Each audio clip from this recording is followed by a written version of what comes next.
Alors, comme vous avez vu, c'est un panel assez varié, des gens du terrain, des gens de la deep recherche, on peut dire. Je suis le bonne scientifique en chef.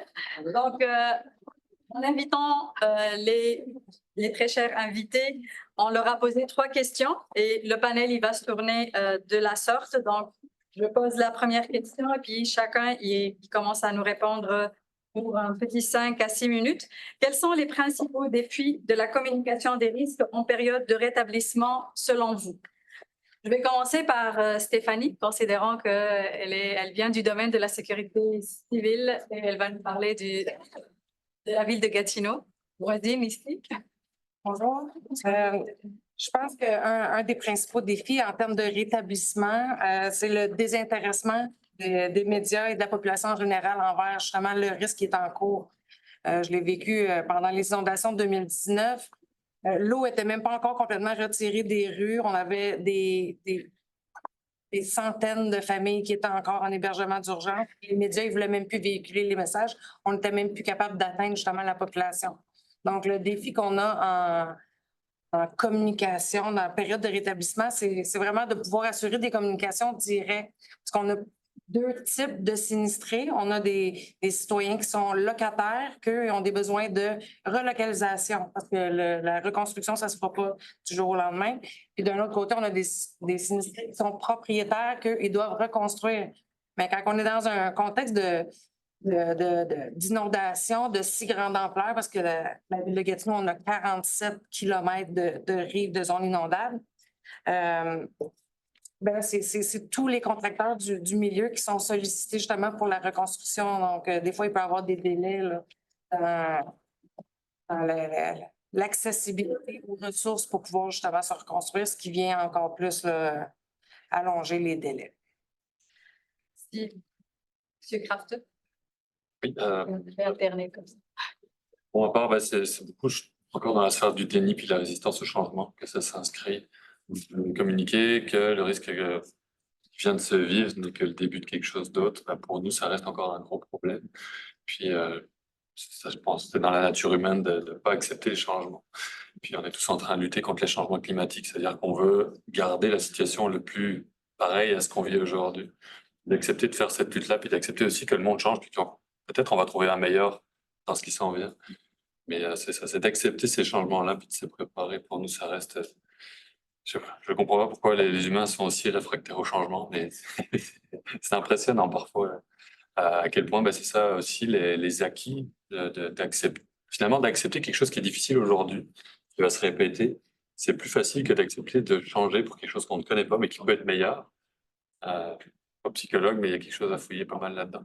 Absolument. Il y a ça, puis on a parlé tout à l'heure aussi de manque de médias. J'entends parler encore là, mais c'est ça la disparition. Moi, je suis dans un milieu plus rural et la disparition des médias locaux et régionaux, c'est un gros problème pour la communication. Puis Facebook, ça règle pas tout. On a parlé de manque d'électronisme tantôt, j'ai entendu dire. C'est un peu ça, c'est que tout le monde n'est pas sur Facebook. Puis malheureusement, de plus en plus, c'est tout le monde sur Facebook, mais ça marche pas dans la petite communauté. Julie Motte. Moi, je dirais 3 choses. D'un point de vue d'une administration publique, là, ce que ça peut correspondre comme défi. Le premier, c'est un défi de temporalité différente et de situation différenciée selon le territoire. Donc, par exemple, si on prend le cas des inondations, l'eau peut s'être retirée à certains endroits et pas l'autre. Donc, on tombe dans un rétablissement dans un secteur, pas dans l'autre. Tantôt, il y avait un intervenant qui l'expliquait bien. La municipalité doit maintenir ses services pour le reste de la population, puis en même temps offrir des services de rétablissement. Donc, c'est cette diffusion-là différenciée, en fait, en termes et de temporalité et géographique. Je dirais aussi le type de service offert, parce qu'en fait, en termes de le réseau, puis le réseau de la santé est probablement le réseau le mieux organisé en matière de rétablissement, mais en matière de rétablissement à moyen terme et long terme, là, une fois qu'on a passé les secours d'urgence, le fait qu'on a ouvert des refuges, etc., on a très peu développé entre les différentes organisations le type de niveau de service qu'on va offrir et le temps que ça va vouloir se faire. Et donc, comment on veut diffuser de l'information sur des services qu'on ne sait pas encore organiser, puis on n'a pas encore profité des crises pour justement vraiment organiser le rétablissement, qu'est-ce que ça veut dire. Et la dernière chose, je pense, pour une administration publique, puis pour les gens dans l'administration publique, c'est de faire face aussi aux difficultés vécues par les citoyens, à la colère dans certains cas de citoyens, et le fait de le dire qu'on doit aller à leur rencontre, même si c'est ça qu'on va recevoir et que ça fait partie du processus de rétablissement. Je pense que ce défi-là aussi, là, le fait de il faut qu'on engage la discussion avec les citoyens alors qu'on n'a pas toutes les réponses à leur donner. Madame Nadeau, les citoyens.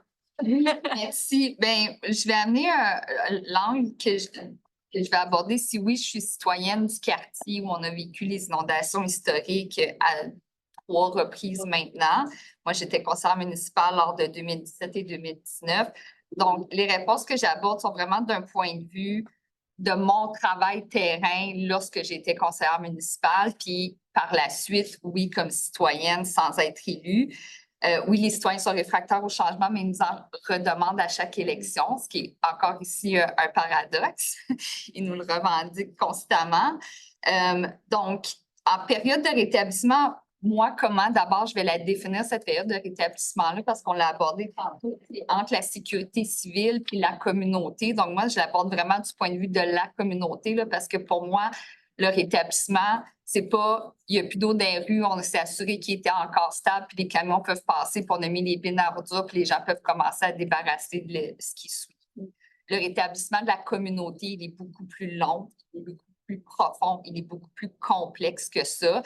Et c'est là où, oui, on voit le délestement des médias, mais d'un point de vue citoyen, on sent aussi le délestement de l'accompagnement administratif à certains égards à ce niveau-là, puis de cette compréhension-là qui doit être vraiment systémique pour amener notre communauté à se rebâtir. Puis à Pointe-Gatineau, on a perdu 109 maisons là, quand je faisais le décompte en 2021. Il y en a encore eu d'autres depuis. Donc, on l'a atteint, ce point de rupture-là là, du facteur de résilience. Là, on ne reconstruira plus à Pointe-Gatineau comme on a construit, mais il y a encore des gens là, qui ont un sentiment d'appartenance et qui ont besoin de donner du sens du fait qu'ils demeurent encore à cet endroit-là. Donc, pour moi, les défis de cette période de rétablissement-là, c'est d'abord la disponibilité mentale et émotionnelle des citoyens. Ils ne vivent pas le drame de la même façon. Ils en vivent tous un, mais pas de la même façon, pas avec les mêmes moyens, la même compréhension, les mêmes capacités. C'est un deuil qu'ils vivent. Ils passent par l'ensemble des 5 étapes, puis on est longtemps dans la colère, dans le marchandage, espèce de retour en arrière, de oui, mais c'est la faute de ci, puis hydro, les barrages, puis nanana, tu sais. Puis ensuite, bien, la tristesse puis l'acceptation qui est un enjeu financier énorme pour beaucoup d'entre eux. Puis ils doivent être capables de ressentir une part de dignité pour faire face à cette acceptation-là. Et c'est là où les gouvernements ne suivent pas à l'heure actuelle. Les compagnies d'assurance mettent la sonnette d'alarme, mais on ne voit pas cette solution-là qui leur donne encore une dignité à ces gens-là dans la solution ultime. Tu sais, la résilience à son plus simple dénominateur, à un moment donné, c'est l'acceptation de quitter, mais il faut donner les moyens aux gens de se rendre à cette acceptation-là lorsque c'est la seule possible.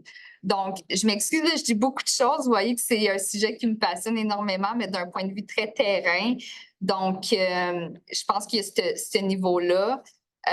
Ensuite, dans le court terme, sur le terrain, moi, ce que j'ai vécu, c'est les défis de communication sinistrés viennent essentiellement des défis de communication entre les instances mobilisées sur le terrain, les ressources respectives qu'ils ont. Là, le Bureau de la sécurité civile qui descend de Québec versus la ville de Gatineau versus l'armée qui est arrivée. C'est quoi leur connaissance respective, puis leur compréhension de la réalité du terrain, elle est très différente. Donc, la confusion des messages qu'il peut y avoir, la gestion des attentes qu'ont les sinistrés par rapport à chacun de ces acteurs-là, leur expliquer à un sinistré que c'est pas la ville qui a la juridiction des programmes d'indemnisation. Là, il n'y en a rien à cirer, lui, que tu lui dises ça. Là. Il veut savoir à qui il faut que je parle puis pourquoi j'ai tout le temps quelques nouveaux au bout du fil, tu sais.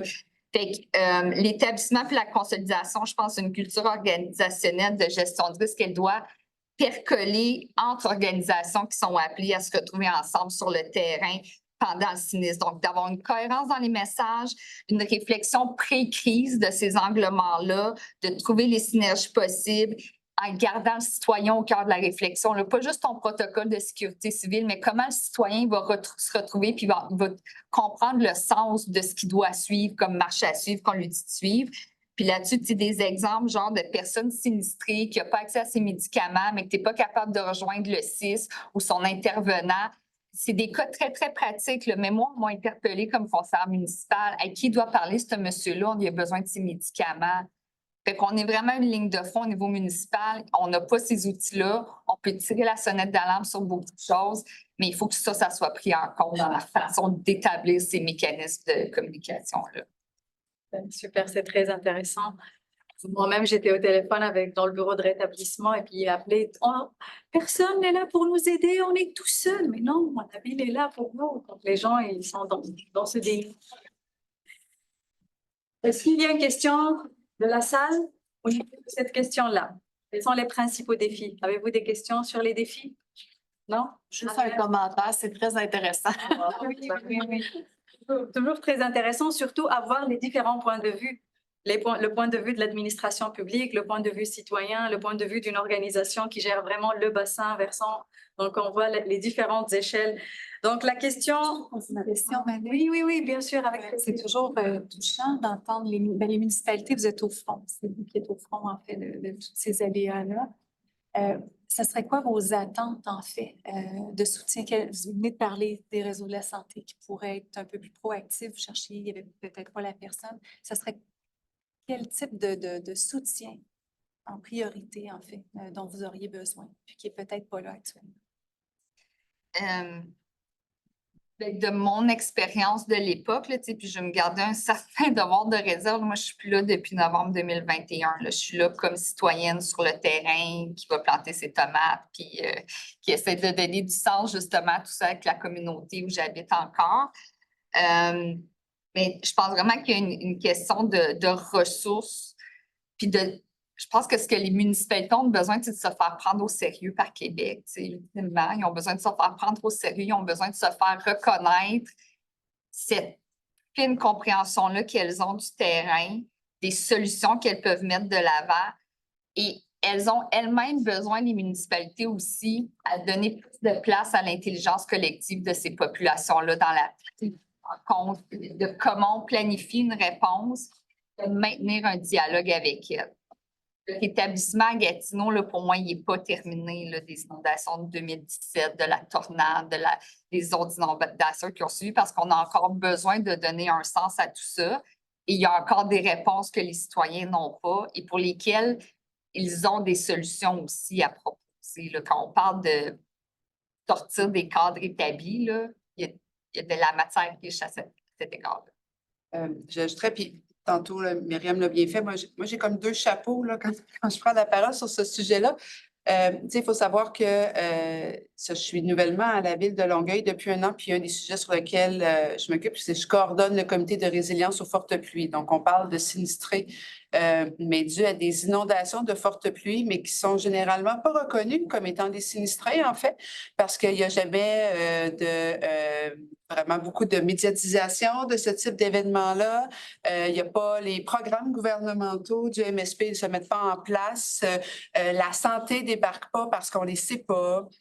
C'est pour vous donner un exemple, là, le 13 septembre 2022, Montréal a 900 résidences sinistrées et Longueuil en a 350. C'est des personnes qui ont soit des refoulements d'égouts, soit de l'eau qui rentre par la rue, qui ont été inondées, puis il faut qu'ils refassent leur sous-sol, ils ont les conséquences psychologiques, puis certains les ont vécues à plusieurs événements. Puis ici, le défi pour eux, c'est juste de déjà faire reconnaître qu'ils sont des sinistrés puis qu'ils ont besoin de services parce qu'ils ne reçoivent pas la mise en lumière. C'est ça qu'on essaie de faire depuis un an dans ce contexte-là. L'autre chapeau que vous allez me voir me mettre parfois, c'est que, en fait, mon domaine d'expertise avant d'aller à la ville, c'est que j'étais chercheur en administration publique et en fait en gestion des risques et gestion de crise en administration publique avec un angle de rétablissement. Et là-dessus, sur l'angle rétablissement, puis là, je vais prendre mon ancien chapeau de chercheur, c'est que nous n'avons pas de politique publique au Québec sur comment nous allons faire le rétablissement. Nous avons un programme qui est le programme du MSP, mais ça se limite à ça. Et nous n'avons pas donc de réflexion collective sur quel niveau de service on devrait pouvoir avoir, quel type d'accompagnement on devrait le faire. Théoriquement, c'est dans la politique de sécurité civile, là, dans les dimensions, mais souvent, les municipalités n'ont pas eu le temps de se rendre à structurer ça. Et je pense qu'en fait, Gatineau l'a beaucoup structuré, la Ville de Québec l'a beaucoup structuré, Laval l'a un peu fait, mais c'est un peu nos 3 cas d'espèces, là. Et on n'a pas eu une réflexion vraiment sur comment on inquiète et on donne des services de rétablissement, puis à quel point le rétablissement, c'est pour plusieurs années à venir, avec une coordination d'acteurs. On a une grande coordination d'acteurs lorsqu'il y a une crise. On doit avoir une aussi grande coordination d'acteurs lorsqu'on arrive au rétablissement. Puis je pense qu'une des parties de la discussion non plus qu'on n'a pas, puis là, ça fait référence à ce que Myriam amène, c'est-à-dire qu'on n'a jamais demandé aux sinistrés ce qu'ils avaient de besoin. Puis je pense qu'une partie de la réflexion doit partir de là. Si on veut mettre le citoyen au centre, on doit s'intéresser à ses besoins. Puis c'est la première étape vraiment à faire.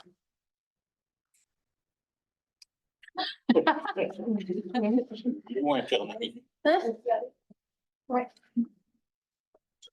Juste pour dire, ce sera diffusé publiquement. Hein? Diffusé.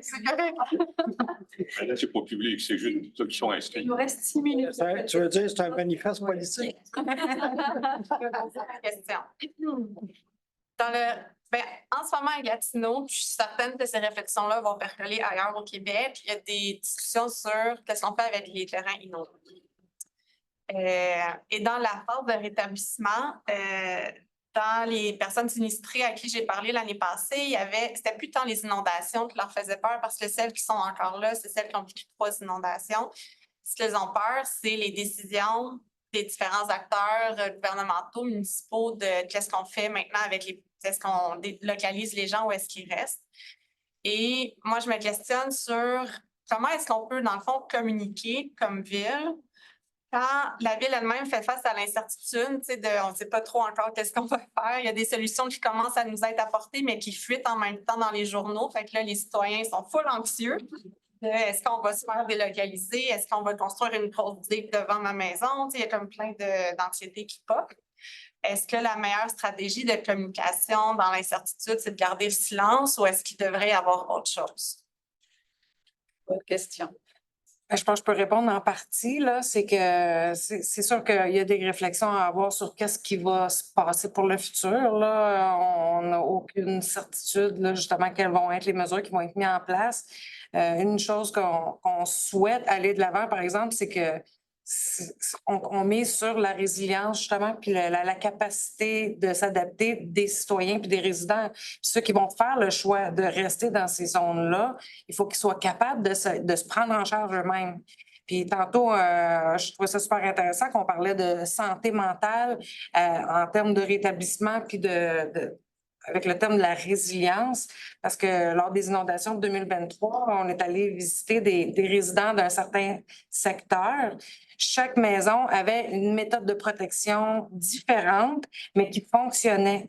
Puis ces gens-là, je l'ai vu dans leur regard, là, ils n'étaient pas en détresse, ils avaient même de la fierté d'être capables de faire face par eux-mêmes, de s'être adaptés. Il y avait un sentiment d'accomplissement et de bien-être, justement, qui venait avec tout ce processus-là. Donc, je pense que c'est tout là-dessus que moi, je souhaite là, axer mes actions en termes de préparation aux futures inondations. C'est de démontrer aux gens, voici les options qui s'offrent à vous et soyez en mesure de vous aider vous-même. Puis à ce moment-là, si les gens sont résilients, nous, comme municipalité, on n'ira pas délocaliser des gens qui sont capables de faire face. C'est ça le but ultime, là. Désolée, mademoiselle, mais... On a parlé, en fait, En fait, je pense que c'est Madame Nadeau, vous avez parlé de l'importance de prendre en considération les forces de la communauté, les initiatives qui proviennent de la communauté. Il y a d'autres acteurs autour de la table là, qui ont abordé ça aussi. Vous avez été aussi dans le milieu municipal.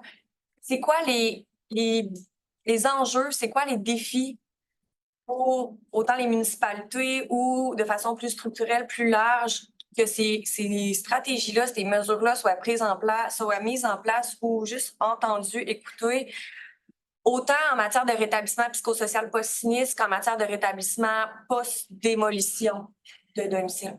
Oui, bien, c'est une bonne question, puis elle fait du pouce, puis elle a des liens avec la question d'Ariane, la réponse que vous avez donnée. Fait que juste comme, pour moi, lier un peu tout ça ensemble, là, je pense que cette gestion-là du risque, pour qu'elle puisse se faire en étant à l'écoute du citoyen, ben non, je pense pas que les citoyens devraient apprendre dans le journal qu'est-ce qui peut être envisagé comme solution, d'autant plus que dans ce contexte-là, les citoyens avaient émis des pistes de solutions qu'ils avaient, puis que ça avait fait partie des travaux là, que la Ville avait mandaté pour cette réflexion-là, pour ce rapport-là. Donc, il faut donner une rétroaction sur ce genre d'input-là qu'on va chercher des gens. Puis je pense que c'est ce qui nous permet après d'envisager qu'on ne puisse pas faire du mur à mur dans la mise en place de solutions, tu sais, que ces gens-là qui ont trouvé une façon de faire face au risque, de le gérer en fonction de leurs moyens, bien, comment eux autres, ils peuvent rentrer dans cette discussion-là, dans ce dialogue-là, si ce qu'on apprend qui est envisagé, c'est une espèce de mur à mur où on ne comprend pas vraiment comment on est en train de prendre en compte les particularités de certains secteurs. Est-ce qu'on a bien cartographié les vulnérabilités de ces secteurs-là? Pas juste en termes typographiques ou hydrologiques, mais en termes de vulnérabilité psychosociale aussi. Puis ça, c'est une des choses que je voulais aborder un peu plus loin. Ils ont quel âge, ces gens-là? Ils ont quels moyens? Ils ont quel réseau autour d'eux qui peut les aider, les prendre en charge ou comment eux peuvent prendre en charge d'eux-mêmes? Puis est-ce qu'ils sont conscients des risques auxquels ils peuvent faire face au-delà de gérer l'eau? Comment eux, ils arrivent à se gérer eux-mêmes? Quels outils on peut donner? Tu sais? Fait que je pense que tous ces aspects-là font partie justement de comment on peut arriver à tenir en compte l'aspect citoyen dans la recherche de solutions. Bien, moi, je pense qu'il faut maintenir le dialogue. Je pense que oui, il y a des choses qui sont difficiles à entendre. Oui, il y a des solutions qui ne vont pas être évidentes à mettre de l'avant. Oui, ça va être difficile. Mais une des choses que je retiens le plus de 2017, comment ça a pris du temps avec des sinistrés et des réponses à leurs questions. Combien de fois je me suis fait dire, ça a été tellement plus rough de ne pas savoir qu'est-ce que je pouvais faire que de prendre une décision difficile. C'est comme c'est plus difficile de ne pas savoir ce que je peux faire que de prendre la décision difficile. Tu sais.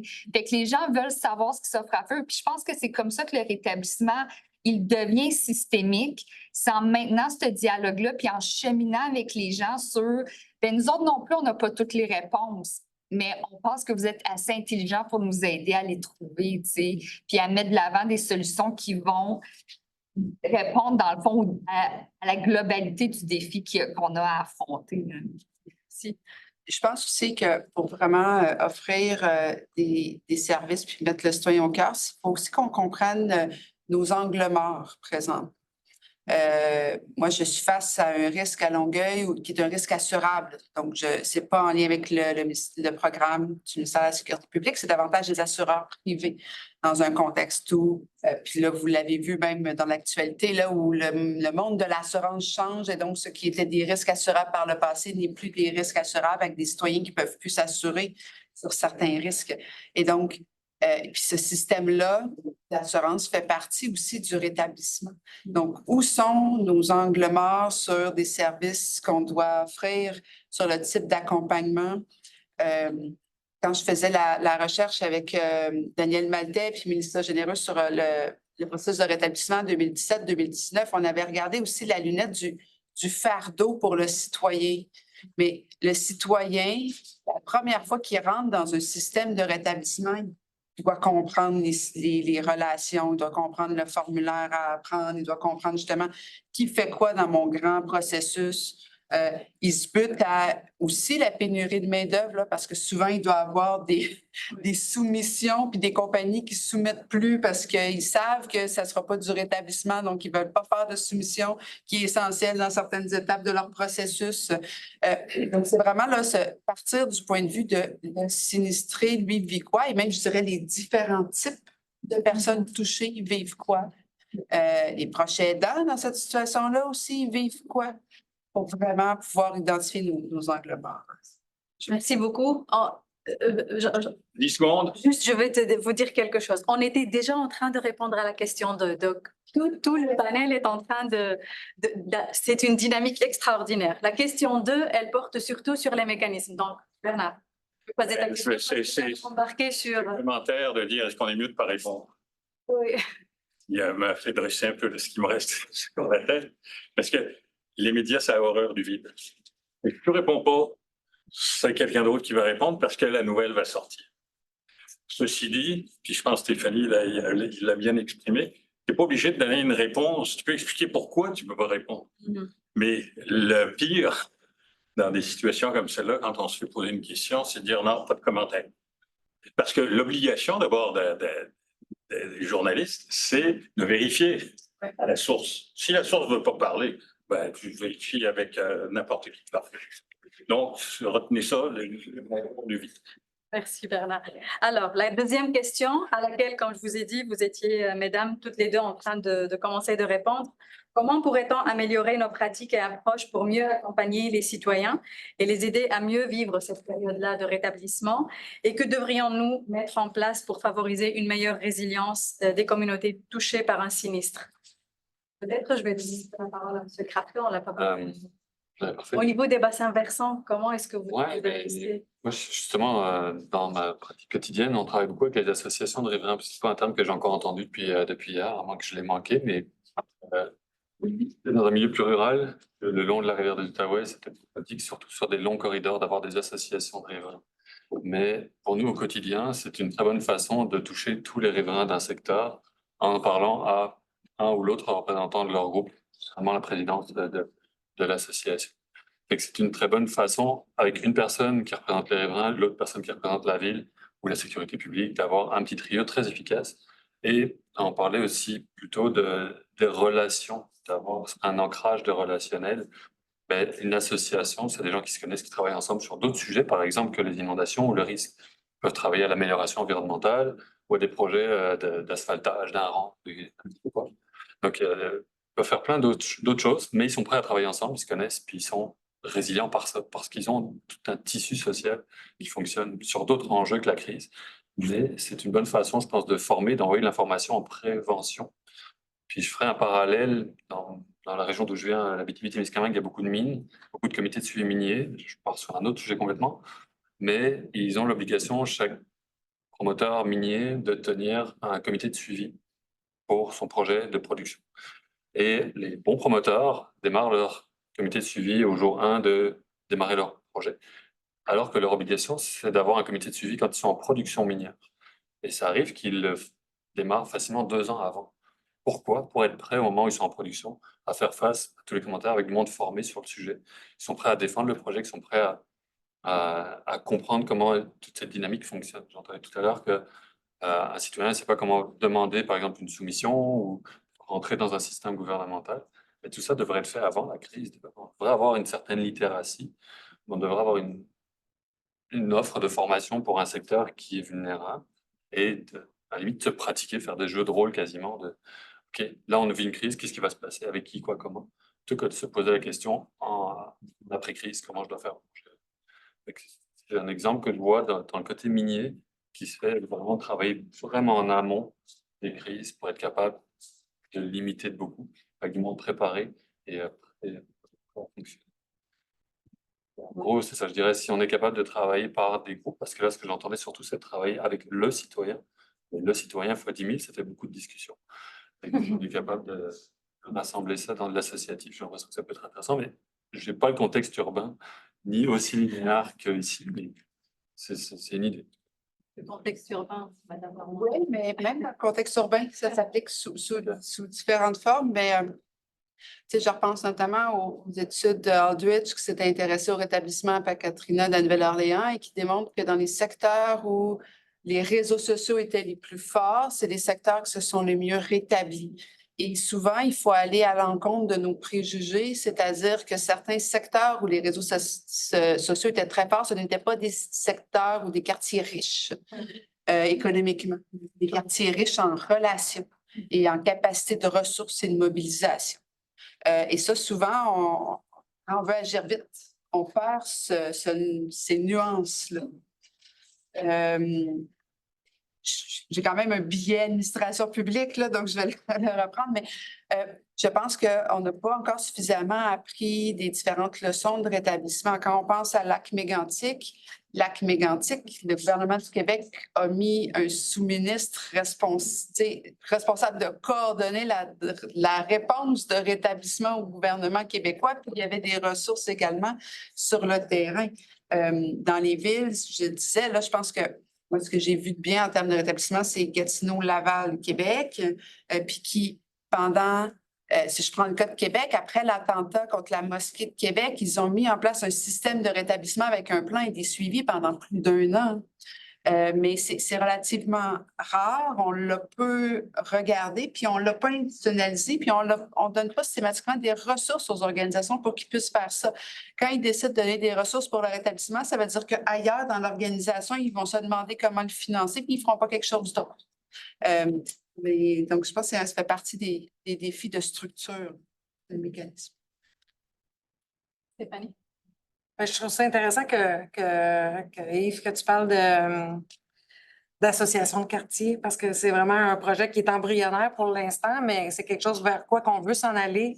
Ça va être utile aussi en rétablissement, mais surtout pour la préparation et l'intervention. On veut aller vraiment justement créer des liens plus forts puis comprendre les besoins des quartiers pour qu'ils puissent s'entraider davantage. Je pense que ça va venir vraiment aussi aider là, pour le rétablissement. Je m'étais mis d'autres petites notes là, de choses là, que pour la résilience communautaire ou du moins là, pour faciliter là,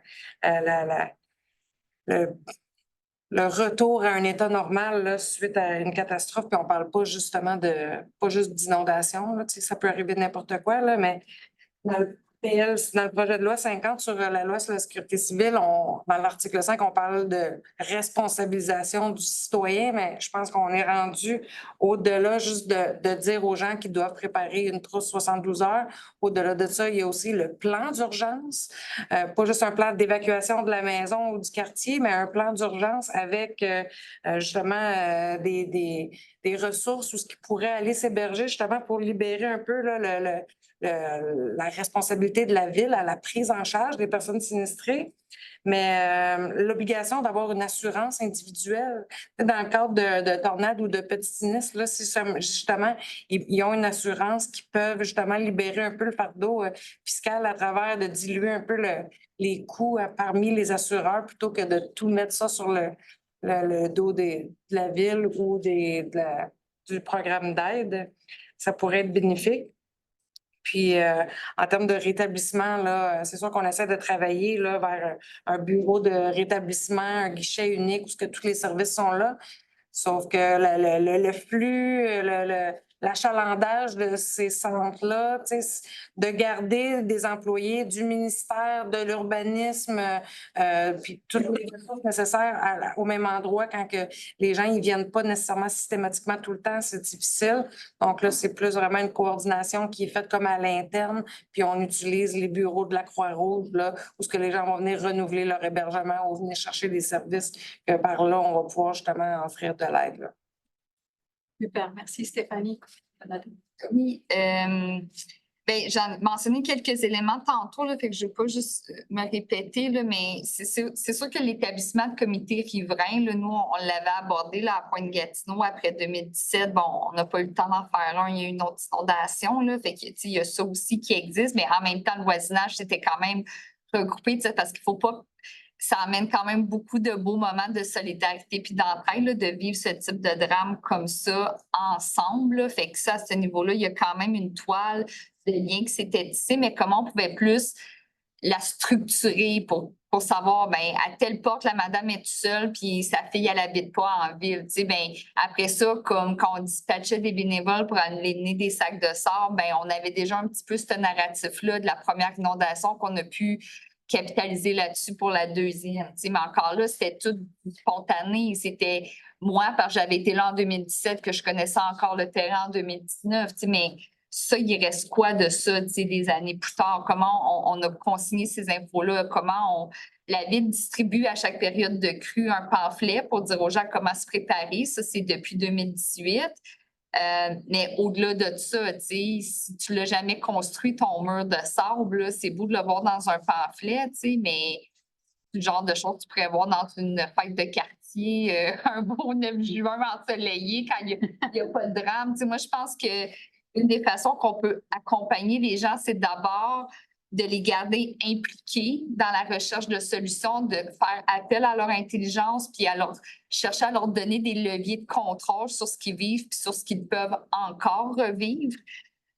Dans un partage justement des responsabilités, mais en faisant comme, c'est pas toi tu as ça, puis nous on a ça comme responsabilité, c'est ensemble on a ça comme responsabilité, voici comment on se les partage. Je pense que cette sensibilité-là dans le discours, elle doit être présente. Puis je pense que c'est vraiment en période hors crise qu'on doit travailler à établir des liens dans le discours public et politique. T'sais, il faut que les gens comprennent. Puis ça, c'est là qui est un gros défi. Là, quand on parlait tantôt de déconstruire notre façon de voir les choses. Je pense que beaucoup de ça doit venir de dépolitiser aussi beaucoup des choses.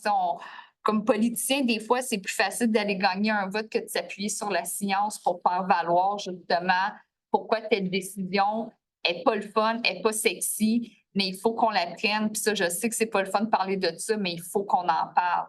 Fait que je pense qu'il faut être capable, en dehors des situations de crise où on est dans l'urgence, dans l'immédiat, d'être capable de mettre de l'avant ces questions-là, parce que la mémoire est une faculté qui oublie.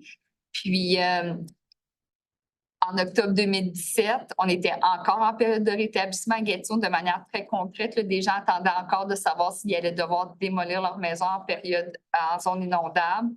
Puis le conseil municipal a accepté à 14 voix contre 9 d'ouvrir la porte à un processus d'urbanisme qui aurait laissé le champ libre à un concessionnaire automobile pour construire dans la zone inondable où on démolissait des maisons.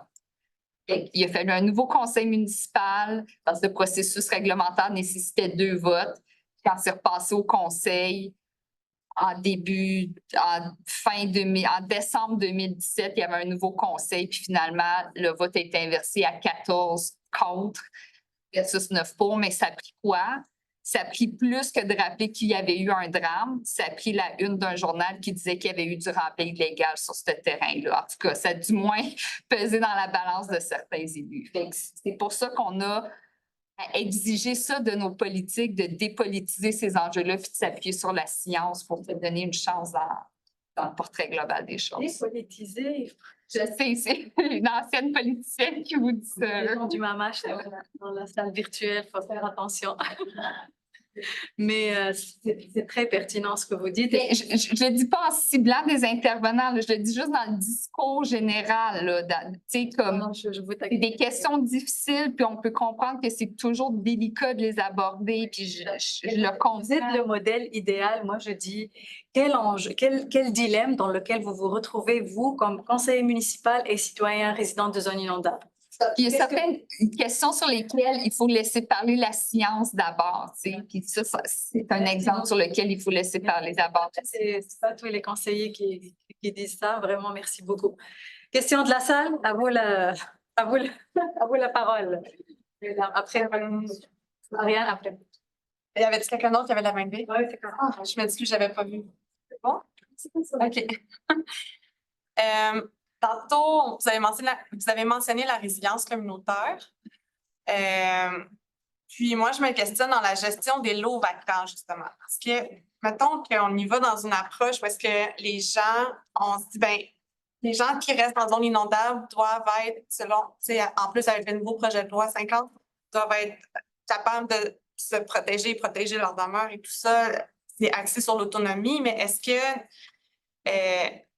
est-ce que dans les lots vacants, mettons, à Gatineau, il y a un jardin collectif qui s'est fait, mais à part ça, il y a comme rien d'autre qui s'est fait. Puis on parle de mobilisation citoyenne, puis il y a un plan directeur d'aménagement qui a comme été un petit peu tabletté. Est-ce que, comment est-ce que la communauté, dans le fond, peut demeurer une communauté? Est-ce qu'on... OK, ma tête va partout, là. Mais... Est-ce que la résilience, dans le fond, dans le rétablissement, est-ce que les villes souhaitent seulement laisser la chance aux gens de rester là s'ils veulent rester là, ou est-ce que c'est justement politiquement pas correct d'investir des fonds publics dans des lots vacants, alors qu'on ne sait pas trop qu'est-ce qu'on va faire avec les zones inondables, mais en même temps, voyez-vous un peu tous les enjeux que je ressors sans être capable de formuler une question claire en ce moment, mais avec les lots vacants. Je sais comme là où moi je m'implique, là, je dirais pas que le plan directeur d'aménagement a été tabletté, là. Je veux dire, il va de l'avant, là. Nous, c'est le signal qu'on a. Est-ce que ça va aussi vite que les citoyens, on aimerait ça que ça puisse aller? Pas toujours, là, mais je dirais pas que ça n'existe plus, là, au contraire. Puis nous, on demeure mobilisés, puis on demeure mobilisés, entre autres, parce qu'on sait qu'il y a ce moyen-là, il y a cet outil-là, puis qu'il y a des ressources qui lui sont dédiées. Maintenant, après ça, quelle solution va être mise de l'avant? Le souhait que je porte, là, puis je sais que d'autres citoyens le portent, mais je ne peux pas parler au nom de tout le monde, mais c'est de mettre de l'avant des solutions qui vont tenir compte des particularités puis du vécu de chacun des secteurs. Et puis, Pointe-Gatineau n'a pas la même réalité que peut-être le secteur de la rue Urtubise ou que le secteur du fer à cheval à Gatineau. Fait que c'est juste de voir comment on peut tenir compte de ces particularités-là dans les décisions, dans les solutions qui peuvent exister, des solutions qui peuvent coexister aussi. Il y a peut-être plus qu'une solution à un endroit, mais aussi d'être innovant. Là, à Pointe-Gatineau, il y a près de 115 lots, justement, où c'était des résidences où c'est vacant, mais on ne veut pas non plus que ça reste comme des cicatrices béantes au milieu de la ville où ça, c'est là où il y a eu des drames qui se sont vécus. On va être capable de donner un sens à ça pour les gens qui sont encore là. On veut que ça soit un endroit qui reste agréable à vivre, qui dévitalisera pas tout ce qui reste autour, parce que c'est un enjeu ça aussi, là, puis les gens qui sont encore là, ils ont encore droit à des services eux aussi, fait que c'est pas comme... Puis on n'a pas intérêt personne à polariser ces questions-là. Parce que là, on parle d'un sinistre dans un endroit où le risque il est plus connu, l'inondation, mais il y a des risques qui peuvent frapper partout, une tornade, puis il y a des risques qui peuvent frapper tout le monde, comme une pandémie, fait qu'on n'a pas intérêt dans le discours à trouver des solutions en se disant, oui, mais là, on est tanné de payer pour vous, là. Je veux dire, c'est rien de constructif, là. Vous avez une réponse? Un élément de réflexion, mais je n'ai pas entendu beaucoup parler de co-construction de solutions avec la communauté. J'entends beaucoup de décisions municipales qui redescendent vers les quartiers, vers l'aménagement du territoire. On va faire des ateliers un peu rêveurs, mais ça se fait chez nous, de penser en le territoire avec la communauté, avec des groupes. Imaginez même faire des ateliers de co-création, du maquettage, on s'amuse avec n'importe quoi. Imagine le quartier. Ça donne une vision. Par chez nous, le monde municipal a un gros problème, c'est qu'il n'arrive pas à développer de vision. Je pense que là, les citoyens peuvent participer à développer cette vision-là. Qu'est-ce qu'on veut faire de ce territoire-là? Qu'est-ce qu'on veut faire des trous sur le territoire? Ça peut être de mettre en place des œuvres d'art, par exemple, ou de mettre des forêts de proximité, par exemple. On peut faire plein de choses. Il faudrait qu'on le décide ensemble, plutôt que de juste laisser les cicatrices qui sont stigmates du passé. On peut profiter de ce qu'on vit comme crise pour avoir quelque chose de meilleur dans nos quartiers, qui peut-être était extrêmement minéralisé, puis là, on peut remettre de la végétation, puis lutter contre les îlots de chaleur qui peuvent en être. Enfin, en tout cas, on peut voir ça comme une opportunité de faire quelque chose de mieux, ou de le décider avec la communauté. Je vais peut-être avoir l'air rêveur dans vos réalités à vous, mais en tout cas, on travaille dans certains quartiers chez nous, on essaie de faire ça. On essaie justement d'amener les décisions avec les citoyens, puis je pense que ça peut sortir du marasme de ne pas croire aux élus ou à la capacité du gouvernement à prendre les choses en main, mais de faire participer aussi les citoyens. Dites-nous qu'est-ce que vous voulez. On me disait tantôt qu'est-ce que vous voulez comme rétablissement. Puis prendre acte de ces votes. Merci. Oui. Ben, je pense que vous n'êtes pas rêveur dans le sens où tu sais, vous l'avez vécu. Puis, Lac-Mégantic aussi, c'est le processus qu'ils ont utilisé en partie la co-construction. Souvent, quand on pense sur l'établissement de Lac-Mégantic, on parle souvent de la voie ferrée, mais la façon dont ils ont reconstruit l'offre, l'artère commerciale, les services, ils ont passé par des ateliers comme ça de co-construction, maquettage physique. Et je pense qu'une partie aussi, là, puis là, je prends mon rôle de conseillère scientifique en chef. Je pense que justement, la science, les sciences naturelles, les sciences sociales, le secteur de la santé aurait un rôle aussi dans ce processus-là, autant de soutien dans les réflexions de co-construction que de suivi à travers le temps, ce qui nous permettrait de voir s'il y a des phénomènes émergents, de capter les signaux faibles, de faire de la rétroaction au sein de la communauté également. Je pense que il y aurait un modèle à mettre en place.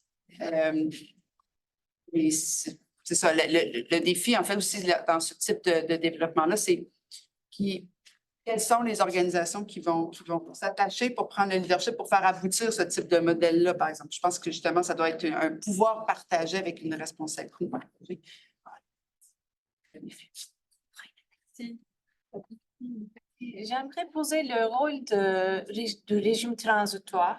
Je fais une recherche de comprendre le but du régime transitoire et on attend quoi au régime permanent. Selon vous, depuis 2022, le régime transitoire a aidé aux régions de réduire des risques. Et selon les citoyens, par exemple, parce que ma compréhension, c'est un peu limiter des efforts individuels, des mesures préventives. Je ne suis pas certaine si c'est une correcte compréhension, mais je comprends que c'est limiter un peu des efforts préventifs. Qu'est-ce que vous pensez sur ça? Moi, je suis au bureau de la sécurité civile, je fais en aménagement du territoire. Je sais que le régime transitoire, c'est vraiment plus au niveau urbanistique, là. Ce que j'ai compris là, de tout ce régime-là, c'était dans l'attente que la nouvelle cartographie soit faite, puis que justement, c'est juste pour éviter qu'il y ait justement des modifications dans les zones inondables pour l'instant, là, mais je laisserai peut-être plus mes collègues là, qui se connaissent un petit peu plus, là, peut-être, mais votre question est super pertinente, mais c'est pas un enjeu que j'ai assez étudié, je pense, pour offrir une réponse, mais je pense en fait que ça a été vu à la fois comme une façon de gérer le risque et à la fois comme un évitant et à la fois comme une façon de ne pas pouvoir faire de l'adaptation, mais à la fois comme étant une façon de ne pas amplifier certains problèmes. Et tantôt, on parlait de paradoxe, là, puis je pense que le régime transitoire dans cet élément-là, c'était une gestion de plusieurs paradoxes en même temps, mais outre ce constat-là général, là, n'ayant pas assez étudié, je n'ai pas de position plus que une description un peu basique.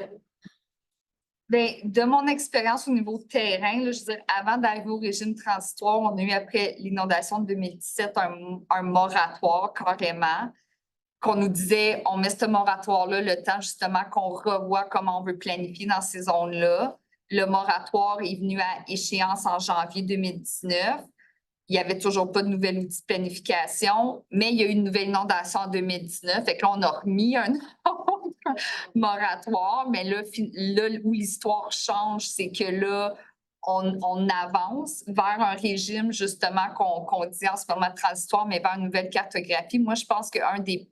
Puis Julie a raison, là, tu sais, moi, ma compréhension de pourquoi ils ont fait ça, c'est un amalgame un peu de toutes les raisons qu'elle a évoquées, là, sans moi-même être dans le secret des dieux, là, mais un des aspects positifs que je trouve, c'est que dans la mise en place de ce régime transitoire-là ou de ce deuxième moratoire-là, c'est qu'on a eu de l'argent pour faire de la cartographie. Puis ça, c'est un gros gain pour les municipalités dans le bassin versant. Gatineau, peut-être un peu moins parce qu'on était déjà une grande ville, on avait déjà des cartes et tout, mais cet exercice-là permet de faire des cartes dans des endroits où les municipalités n'en ont pas ou en ont jamais eu, où les gens ne sont même pas conscients du niveau de risque auquel ils sont exposés. Fait que je pense que ça va être un grand gain pour la suite des choses. je peux comprendre que ça va certainement amener de l'anxiété pour certaines personnes quand elles vont en prendre connaissance. Ça, c'est tout à fait naturel. Pour certains, ça va être de la nouvelle information. Fait que je pense que là, encore une fois, l'importance de maintenir un dialogue avec les populations, parce que ça va faire partie des questions légitimes qui vont venir par la suite, là. On est dans un congrès de la CRES, mais on est très québécocentriste là, sur nos réponses. Mais je pense que si on regarde plus large, le régime transitoire, ça veut dire que là, il y a un gros aléa, un gros problème. Je ne sais pas si c'est le bon terme aléa, là, je suis un peu intimidé. Le sinistre, voilà. Donc, on a vécu un sinistre, tout le monde. Puis là, on met en place une période où il ne se passe rien. Puis, on voit ça comme un constat d'échec, c'est-à-dire qu'on n'était clairement pas prêt. Le territoire n'est pas aménagé comme il faut. On est dans le champ, puis il faut faire autre chose. Le deuxième constat d'échec, c'est qu'on n'a pas développé autre chose pendant cette période transitoire-là. Mon Dieu, qu'on est lent à réagir. En termes de développement, de planification du territoire, nos schémas d'aménagement ont plus qu'une dizaine d'années. On va peut-être les mettre à jour dans 2-3 ans, ça va encore prendre 10 ans avant qu'ils soient adoptés. On n'est pas capable de changer notre aménagement du territoire rapidement. C'est impressionnant. Puis pour notre territoire qui est plus régional, ben pour la MRC du Témiscamingue au complet, on avait 0 carte de zone inondable. Et on ne les a pas encore, on attend celle du ministère de l'Environnement, mais 0 sur toute la MRC. Ouais, j'ai appris ça il y a quelques années. Je pense sûr qu'on n'a aucune carte de zone inondable. Jamais, on n'a rien. 0. On peut aménager le territoire sans avoir aucune carte de zone inondable. On est encore là-dedans. Quelques années après, il y a eu quelques grosses inondations, puis il ne se passe toujours rien. Avec régime transitoire, d'accord, mais moi, ce que j'attends, si on regarde encore le côté québécois, on a les fameux bureaux de projet inondation qui sont supposés développer cette vision de territoire, de faire en sorte que les acteurs se parlent. Ça n'avance pas. Parallèle qu'on fait l'organisme de bassin versant, on donne une table de concertation sur les enjeux de l'eau en général. L'inondation pourrait très bien faire partie. Mais on attend que le bureau de projet inondation fasse sa propre table, parce qu'ils ont pris ce mandat-là. Et que là, on ne le fait pas, il ne se passe rien. On n'avance pas. 17 encore. C'est mon Dieu que la réponse est longue pour arriver. Je ne sais pas encore ce qu'on va avoir une meilleure planification. On va dépolitiser. Ben, c'est pas juste de dépolitiser, je pense que là, c'est juste que la réponse gouvernementale ne fonctionne pas, elle est vraiment lente. Et il y aurait pu y avoir une autre réponse s'il n'y avait pas eu ces réponses gouvernementales imposées. Et finalement,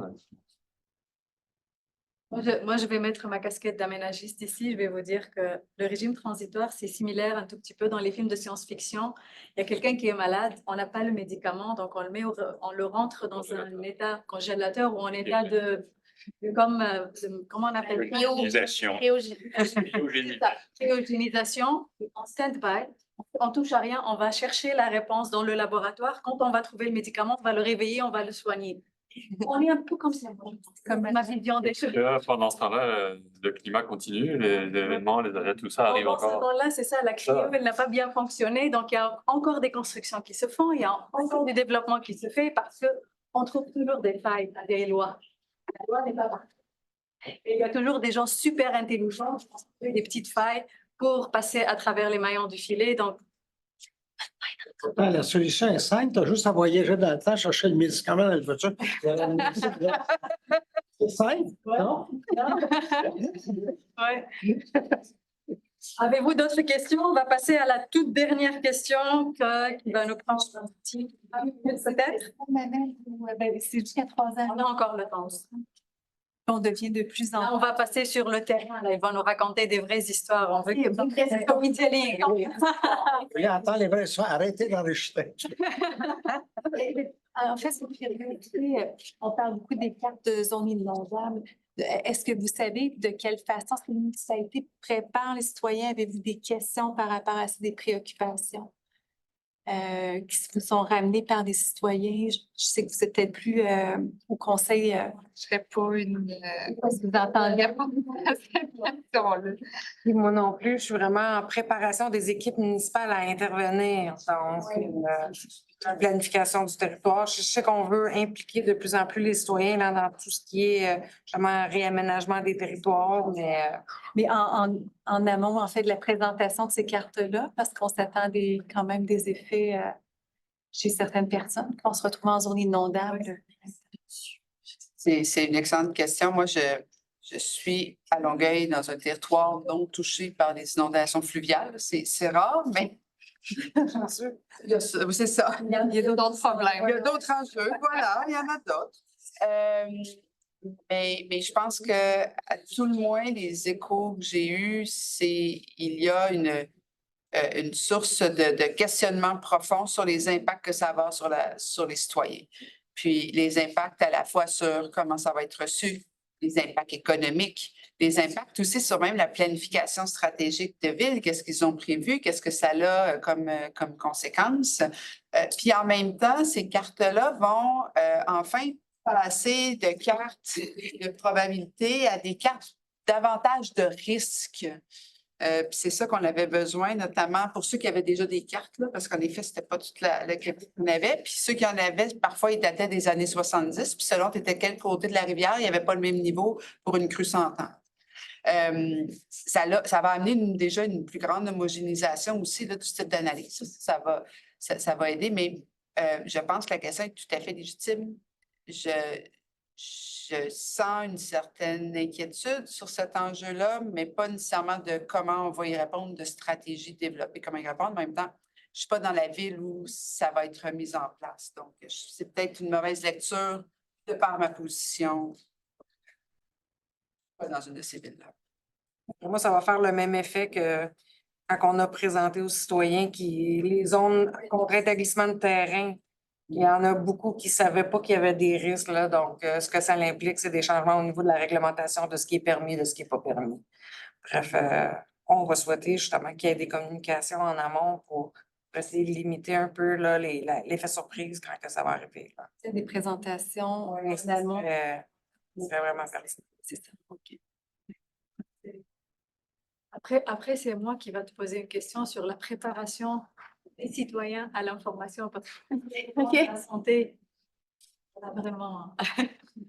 Ben, en fait, je voulais juste revenir puis prendre un pas de recul peut-être sur ce qui a été dit tantôt en passant par les associations déjà sur place, puis le commentaire en fait où les communautés tissées serrées ou qui ont déjà des réseaux sociaux sont plus résilients. Puis, donc, prendre un pas de recul, puis s'intéresse entre autres à la transition aussi. Bon, de donner l'espace pour une réelle agentivité des citoyens et citoyennes, mais au-delà de cette question de risque et d'événements météorologiques extrêmes, dans une perspective de transformation profonde de nos sociétés, où il est possible de créer ces réseaux sociaux-là, de communautaires, d'entraide, mais même si ça n'a pas rapport avec l'environnement, d'inclusion, pour diminuer les inégalités sociales et tout, pour recréer ce tissu social-là qui est vraiment mis à mal dans nos sociétés individualistes et individualisantes, où les groupes communautaires ont peine à survivre également, où il y a plein de freins aussi à la fois institutionnels et tout, mais politiques et autres on offre peu d'espace aussi d'engagement pour vraiment comme vraiment augmenter le pouvoir à agir des citoyens et citoyennes. Fait que je voulais juste... C'était inspirant ce que vous avez dit, puis c'est ça, je voulais comme le remettre en contexte aussi plus global de toute initiative de collectivisation, d'entraide, de solidarité peut être bénéfique face au choc à venir. Voilà. Les organisations publiques peuvent soutenir dans certains cas. Je pense justement à l'organisation de fêtes de quartier, pour donner l'exemple. Les espaces verts, le type d'organisation communautaire. Les bibliothèques, les arénas, les clubs de sport sont des endroits de socialisation.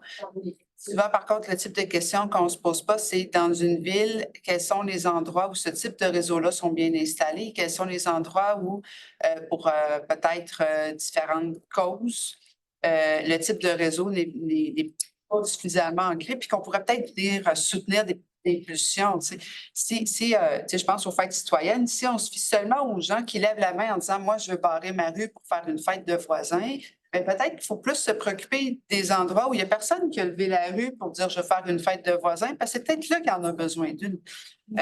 Mais c'est ça demande de la donnée, ça demande de la compréhension, ça demande de la planification. C'est pas le type de choses qui, d'après moi, si on essaie de le faire trop vite, on va manquer la cible. Donc, il faut quand même le réfléchir de façon stratégique. Mais c'est une des vocations, je pense que les villes peuvent avoir, c'est notamment, c'est pas de prendre la place, mais c'est de servir de levier dans certains cas. Ça, c'est confrontant parfois comme de vouloir pousser ce genre d'initiative dans l'administration municipale quand on conçoit la municipalité, bien, selon la façon dont on conçoit la municipalité. Tu sais, quand on est une grande ville, c'est plus facile de voir la municipalité vouloir investir ces champs-là, tu sais, de service à la personne, puis d'être dans l'organisation à plus long terme. Puis Gatineau a fait beaucoup de belles choses. Tu sais, je pense entre autres aux appels de bienveillance qu'on faisait durant la COVID. Là. Ça, c'était une super belle initiative. Tu sais, mais c'est parce qu'on laissait cet espace-là vivre à l'interne, de pouvoir mettre de l'avant ce type d'initiative. Puis on n'a pas eu besoin de débattre pour accepter de mettre de l'argent à faire ça. Tu sais, mais des fois, sur d'autres types d'initiatives, oui. Puis des fois, dans d'autres municipalités, c'est même pas une question qu'on veut pas, c'est une question qu'on n'a pas les moyens de le faire. Tu sais. Fait que il y a beaucoup de choses qui peuvent limiter d'investir ces champs d'action-là, alors que de plus en plus, on voit que ça nous coûte beaucoup plus cher dans le long terme que de ne pas les investir. Et ça, on n'est pas capable de mettre un cycle de pièces au bout. En ce moment, c'est ce qui nuit, je dirais. Oui. Actuellement, on est en train de vivre un début de stress égaux en lien avec la cartographie. D'ailleurs, on remercie Carmen qui vient de nous répondre à propos des cartographies des zones inondables. Les citoyens se mobilisent dans les zones inondables en créant des groupes Facebook, des groupes sur les réseaux sociaux.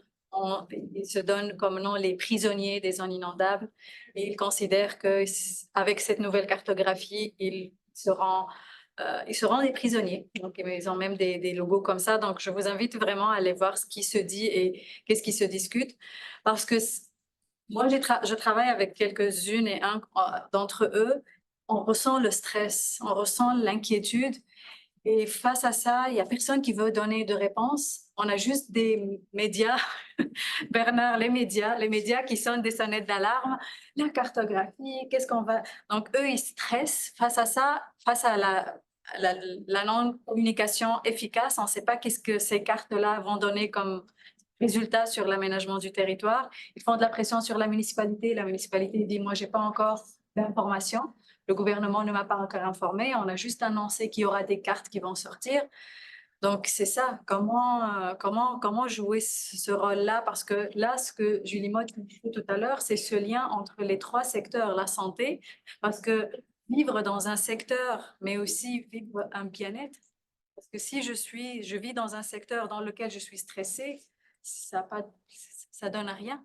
Donc, et après, on dit le système de santé, il souffre, on a une pénurie de médecins, de psychologues, oui, mais parce qu'on aménage mal, on n'informe pas bien. Donc, je pense que le système de santé souffre de plusieurs autres éléments, et c'est ce qu'on dit souvent avec Lily, avec l'année dernière, on a travaillé aussi avec Amélie Forger sur ça, sur le fait de la One Health. C'est une seule santé, et ce n'est pas uniquement la santé mentale, physique, la santé environnementale, le territoire doit être en santé. Ce n'est pas le fait juste d'avoir des terrains vacants que ça va dire oui, c'est magnifique, parce que les terrains vacants, ça peut aussi ramener des vagues d'eau, parce que l'eau, elle va monter et ça va comme créer un petit... Donc, c'est ça, comment réfléchir tout ça à la lumière des gens qui aménagent, des gens qui accompagnent. Donc, ouais, un gros chantier. La dernière question, oui, je vais lire la réponse de Carmen Cordonnier. On vous remercie. Oui. Je vais juste lire la question, puis après je vous donne la parole. Merci, mademoiselle. Donc, le MLCCFP est désormais responsable de la production des cartes dans le cadre du projet InfoCru. Par ailleurs, des conventions pour la cartographie des zones inondables sont en cours dans plusieurs territoires dans le cadre de la mesure 3 du plan de protection du territoire face aux inondations, le PPTFI. Et je pense aussi qu'il y aura aussi des consultations citoyennes lorsque ces cartographies vont sortir. C'est ce que le gouvernement il a annoncé. Donc, actuellement, les citoyens sont un peu rassurés parce qu'on leur dit qu'il y aura 45 jours de consultation. Donc, même si la carte elle est sortie, vous aurez vous aurez la possibilité de vous exprimer face à ça. Donc, oui, mademoiselle, ensuite on passe à la dernière. Moi, c'est plus une réflexion et que vous avez. C'est juste que je trouve que ça fait quand même ça. Je sais pas quel mot employer pour atténuer un peu ce que je veux dire, mais c'est vrai que là, il y a la cartographie des zones inondables qui se fait, mais c'est un peu être médecin après le désastre, là. Et ça crée davantage d'anxiété. Donc, pourquoi pas inciter aussi le gouvernement à s'y prendre tôt, justement, à mettre en place des cartes des zones inondables dans des zones non aménagées pour aider justement l'aménagiste à anticiper sur le risque, sur les événements éventuels. Comme ça, pour un résident qui souhaite exploiter tel territoire, il sait à quoi s'attendre et il n'y aura pas vraiment tous ces questionnements vis-à-vis de la zone inondable qui varie au fil du temps. Donc, sachant également que le climat, on ne sait pas ce qu'il nous réserve. Il y a l'intensité des crues qui va s'accroître, il y a la fréquence des précipitations. Donc, actuellement, personne n'est épargné, aucun endroit sera épargné. Donc, il est mieux d'anticiper sur les événements futurs, justement, déjà avec la carte qui existe, mais aussi dans des endroits qui ne sont pas exploités. C'est vrai que c'est coûteux, mais de moyen préventif, je pense que c'est l'action à mener dans un premier temps. C'est un peu ma réflexion que je souhaitais partager. Mais la cartographie se fait de façon quand même relativement globale, là, sans se limiter, par exemple, à la zone de Gatineau. Puis, je comprends la réaction que l'on a toujours lorsqu'on fait face à une crise qui nous dit « on aurait dû agir avant ». Puis le défi qu'on a, c'est qu'on ne peut pas revenir par le passé. Mais je pense que ce dont on a la responsabilité, c'est d'agir maintenant. Parce que on va vivre avec le fait acquis des décisions passées, mais si on n'agit pas maintenant, puis au cours des prochaines années, bien là, on va se reposer la même question dans 15 ans dans un autre colloque, puis on va se demander pourquoi. Je sais que souvent, on est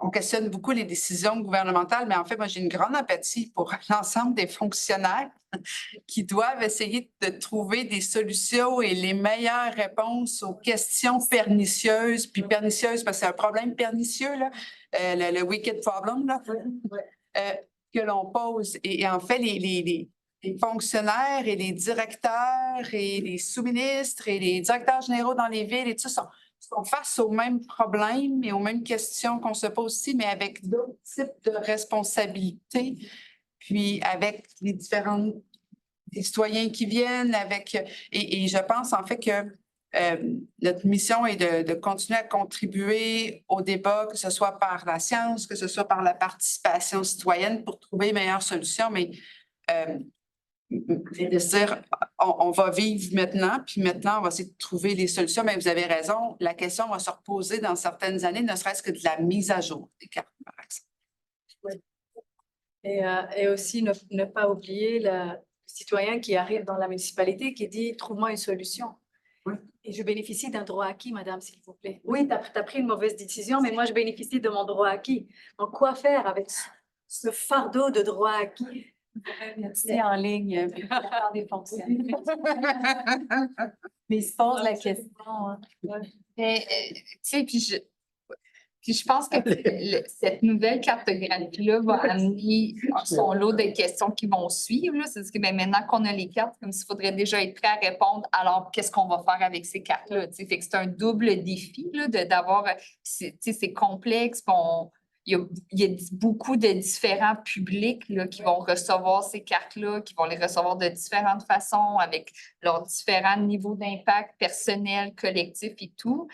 Mais moi, je pense que ça revenait à un propos que j'avais tantôt, que personne n'a intérêt à polariser la question de la solution de « tu avais juste à pas acheter ta maison-là, pourquoi il faut que moi je paye pour ça? » Je veux dire, on s'est rendu là ensemble. Collectivement, on a pris des décisions. Donc, collectivement, on va devoir en assumer le prix à payer pour que tout le monde sorte de ça de façon digne. On est dans un bateau. Puis je crois que c'est là où les instances publiques et le politique va devoir faire preuve de courage et d'audace pour trouver des réponses à ces questions-là dont l'objectif ultime va être de donner de la dignité aux gens. Parce que sinon, on n'en trouvera pas de solution qui va être pérenne et structurante. Moi, ce que je crains, c'est qu'on commence à retourner dans une espèce de marchandage, d'essayer, alors que comme on voit, il faut écouter la science. Bref, ça revient à ça encore une fois, mais comment on s'outille de ça et comment on outille les citoyens à recevoir aussi ça, ben c'est en les impliquant dans cette discussion-là. C'est magnifique. Monsieur Kraft. Et je ferai du pouce sur l'empathie envers les fonctionnaires, mais je fais aussi de l'empathie transgénérationnelle. Donc, il y a 50 ans, quand on a commencé à construire les maisons dans certains quartiers, ben, on ne lavait pas la couche lidar de topographie et de l'indice d'humidité du sol, puis les risques de récurrence 100 ans, ce n'étaient pas les mêmes qu'aujourd'hui. Donc, je pense que oui, on devrait dire, il ne faut pas en vouloir à ceux qui ont acheté une maison ou qui l'ont bâtie il y a 50 ans. Mais on n'a plus le droit de répéter les erreurs. On se base aujourd'hui sur de la science qui est solide, qui est pas mal plus costaude qu'avant. Dans mon domaine, justement, la cartographie du territoire, on a commencé les OV surtout vers 2009-2010. Puis à l'époque, il n'y en avait pas de couche géomatique disponible. Aujourd'hui, il y a données ouvertes. Encore une fois, on est très québécois, mais je veux dire, il y en a de la donnée géomatique qui existe. On est beaucoup plus outillé qu'avant. On va avoir des couches d'inondation partout sur le territoire. OK, là, on n'a plus le droit de faire les mêmes erreurs. OK? Si dans 30 ans, on se dit qu'on a mal agi en 2025, là, on va se dire que, OK, là, on peut nous en vouloir d'aujourd'hui, mais pas nous en vouloir à ceux d'il y a 25-50 ans. Comme disait Philippe tout à l'heure, il y a 50 ans, on n'avait pas le même climat. Si, c'est ça. Le risque n'était pas le même, les événements n'étaient pas les mêmes. Puis, Philippe, tu voulais... Oh, je veux juste réagir, mais rapidement, c'est une très belle réflexion. Moi, je vais vous donner une autre réflexion. Notre rapport au territoire, nous, les particuliers. Quand je regardais, on avait un colloque il y a 2 jours, le rapport au territoire des communautés autochtones, où l'ensemble du territoire appartient à la communauté. C'est une décision collective de déménager ou de s'installer quelque part. Et quand on a vu d'ailleurs les présentations des étudiants de l'UQAR, la vitesse à laquelle les changements arrivent, c'est dans l'année que ça se passe. Il n'y a pas personne qui va décider pour quelqu'un d'autre, c'est toute la communauté qui se mobilise. Et vous avez parfaitement raison, c'est une décision collective. On a des terrains privés et on demande au public de trouver une façon de régler un problème privé, parce que nous, le territoire, on se l'est approprié dans une version un petit peu mercantile de ce qu'on doit ou pas faire de ce territoire-là. Et on en remet effectivement la responsabilité maintenant au public. C'est vraiment pas juste une décision, en fait, un raisonnement philosophique. C'est notre rapport au territoire qui est particulier. Et qu'on pourrait aussi tirer des leçons justement de comment les Premières Nations aussi s'approprient ce territoire-là et en font une valeur collective pour le bien de la communauté. Là où certaines communautés appartiennent au territoire, là, ici, dans notre cas, c'est le territoire qui nous appartient, entre guillemets. Puis, je pense que ça doit rajouter un stress, parce qu'on peut se dire, OK, si moi je veux bouger, il faut que je sois en compétition avec tout le monde autour. Tous les prairies autour, les terrains sont pris. Il n'y a plus de terrain accessible, entre guillemets. Et je ne peux pas bouger, je suis mal pris. Là où une communauté autochtone disait, bah, si finalement la rivière a décidé de bouger, bah, je vais tester la communauté puis la mettre 2 kilomètres plus loin. Si la place est libre. Là où nous, dans notre société occidentale, la place, elle n'est pas libre, il faut que tu l'achètes. Ça rajoute un énorme stress, je pense, à la possibilité de se déménager facilement et de recommencer sa vie dans un nouvel emplacement. On a effectivement un problème de valeur et de fonctionnement de société de ce côté-là. Je vais donner la parole à chacun d'entre vous pour faire la clôture. Je pense que la 3e question, elle était vraiment à l'intérieur de vos réponses, celle d'évoquer un exemple. Question, mademoiselle, puis ensuite on va clôturer, ensuite on va avoir le bilan et le mot de la fin de Philippe. OK. Je vais faire une courte mise en contexte, puis après ma question. Moi, je fais un projet de maîtrise sur une cartographie des zones inondables en lien avec la glace de rivière, en n'ayant aucun poids juridique. J'ai fait une maîtrise quand même. J'aimerais savoir comment penser qu'il serait possible. Non. comment vous voyez la communication de la cartographie des zones inondables? J'aimerais répondre d'un point de vue, dans mon cas, d'une maîtrise, mais aussi après, à long terme, comme là, on a pu se questionner tout à l'heure en lien avec la cartographie des zones inondables, mais au Québec. Je sais pas si c'était clair. Moi, parce que je suis pas sûre, La cartographie, c'est ça? Ouais, comment communiquer la cartographie? Selon vos organisations respectives, comment on peut informer le public avec une nouvelle cartographie? Premièrement, une cartographie, c'est quelque chose de théorique. C'est basé sur des données qu'on avait, des données qui ont un certain biais, qui ne représentent pas une réalité. Donc, ça donne un résultat partiellement représentatif d'une réalité, avec une qualité qui donc, peut être variable. Donc, il y a toujours des erreurs dans la cartographie, parce que c'est une simplification de réalité. Donc, simplement de probablement le présenter comme ça, en disant voici une simplification d'une situation X. Ici, les glaces, la rivière. Voici ce que ça donne selon mes données à moi. Voici comment j'ai procédé. Est-ce que vous êtes à l'aise avec comment j'ai procédé? Puis ensuite, est-ce que ça représente votre interprétation à vous?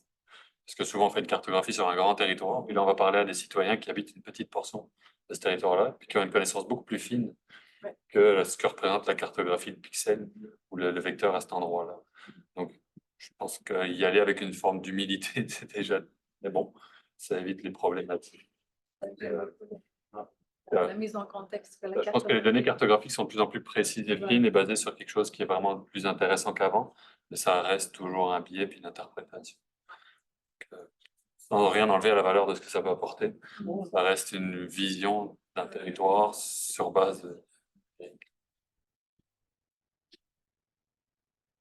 Ben, c'est ça, moi, j'aurais pas de Longueuil et Montché, mais si je peux faire un parallèle, par exemple, sur les cartographies des îlots de chaleur ou encore la cartographie des cuvettes dans une ville qui engendrent des problèmes d'inondation pluviale et qui amènent donc les citoyens, tantôt que je vous disais, là, la ville chez nous, qui amène les citoyens à être inondés. Je pense que ce qui est important, puis ça fait référence à la conférence, alors c'est à la fois de présenter les cartographies, mais à la fois d'expliquer quelles sont, dans quelle mesure le citoyen a une capacité d'action ou pas. Et d'avoir cette discussion-là sur s'il peut mettre certaines solutions privées en place, lesquelles, puis si certaines solutions publiques vont être mises en place, c'est lesquelles. Donc, pour l'enjeu des fortes pluies, ben, c'est notamment les infrastructures vertes, les parcs inondables, etc. Mais le citoyen doit aussi mettre en place certaines parties de la solution de protection de son environnement bâti. Ça va être d'autres types de solutions dans d'autres types, par exemple, d'inondations fluviales. Ben là, il y a des contraintes, notamment légales, mais je pense qu'il y a aussi à avoir cette discussion-là de la cartographie, mais versus du partage des possibles actions pour pas que ça devienne juste un élément déstabilisant, puis en fait, qui peut amener une certaine j'essaie de paralysie, je dirais. Là. Parce qu'au départ, beaucoup d'informations sur ce contexte-là pourrait, je pense, dans certains cas, entraîner ce type d'enjeu-là. Donc, engager la discussion sur les actions possibles et celles qui ne sont pas possibles en fonction de certaines réglementations. Ben, ouais, ça revient essentiellement à ce qui a été dit, de vraiment s'assurer qu'il y a des gens dans la salle qui sont capables de vulgariser puis de tout dépackager ça pour que excusez-moi mon mot anglais, là, pour qu'ils comprennent vraiment ce que ça veut dire puis qu'on ne fait pas à gauche, à droite de différentes façons une donnée. Là. Fait que je trouve que c'est important là, quand c'est très scientifique, partir du point de vue que les gens n'ont pas le même niveau de littératie, n'ont pas le même niveau de compréhension de ce que ça veut dire. Puis les gens vont certainement vouloir ramener ça à eux, à leur exemple précis. Fait qu'il faut être capable d'avoir des cas d'espèces, d'être capable de donner, puis d'avoir des ressources disponibles sur place pour répondre à ces questions. Oui, mais moi, là, les oui, mais moi, c'est sûr que ça va en générer beaucoup, une présentation comme celle-là. Je pense que les élus municipaux, même tout autres élus locaux ou les gens, des représentants des MRC, tout ça, vont certainement être sollicités beaucoup, interpellés suite à une fois que ces cartes-là vont devenir publiques. Donc, je pense que c'est important que ces gens-là soient bien briefés, connaissent bien de quoi il en ressort là, pour comprendre quand leurs citoyens vont les interpeller, qu'ils partagent une compréhension commune de la chose. Puis, que Julie disait au niveau de, tu sais, c'est quoi les prochaines étapes, les prochaines actions que le citoyen, tu sais, quel élément, comment il peut recevoir ça, là, maintenant, tu sais, si pour certains, c'est des mauvaises nouvelles, mais qu'est-ce que ça veut dire pour la suite? Puis de bien établir ça aussi permet aussi de gérer les attentes, puis de bien établir justement c'est quoi les attentes par rapport à cette présentation-là, tu sais, puis ça se peut qu'il y en ait besoin plus qu'une, que, tu sais, dans un premier temps, on donne l'info, on laisse les gens décanter, puis ensuite, bon, on est capable mais que les gens, entre les deux, si jamais, tu sais, dépendamment de comment ça va se faire, soient capables d'avoir, tu sais, d'être capables de déposer leurs questions quelque part, là, puis d'avoir un retour, là, parce que c'est certain que ça, inévitablement, moi, j'anticiperais que ça va susciter quelques questions, ces cartes-là. Ça va être intéressant. Bon, je pense qu'on a fait le tour. Merci beaucoup.